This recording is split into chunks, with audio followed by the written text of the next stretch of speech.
पिपासे अवांखे ॿुधाईंदा हलूं त सुचमा वारे वफ़ाक़ी वज़ीर शिबली फराज़ पंहिंजे ट्वीट बयान में चयो आहे त अपोज़िशन गैर ज़िम्मेवारी जो सबूत ॾियण ते बज़िद आहे। जलसो मुनक़िद करण ते ज़िद करण अपोज़िशन जी गैर जमहूरी सोच ऐं गैर ज़िम्मेवाराणे रवैये जी अक्कासी आहे। शिबली फराज़ जो चवणु आहे त अदालती ऐं सरकारी हुक्मनि खां पोइ जलसा मुनक़िद करण जो को कानून ऐं इख़लाक़ी जवाज़ नथो ठहे।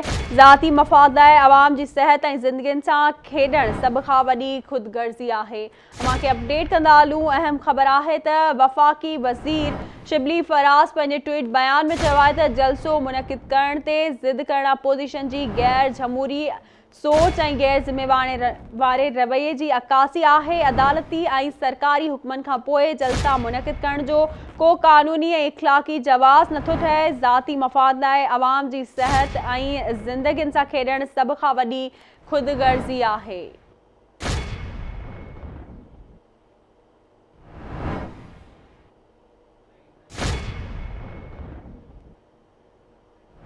एक दफ़ो ॿीहर अवांखे ॿुधाईंदा हलूं त सुचमा वारे वफ़ाक़ी वज़ीर शिबली फराज़ पंहिंजे ट्वीट बयान में चयो आहे त अपोज़िशन गैर ज़िम्मेवारी जो सबूत ॾियण ते बज़िद आहे।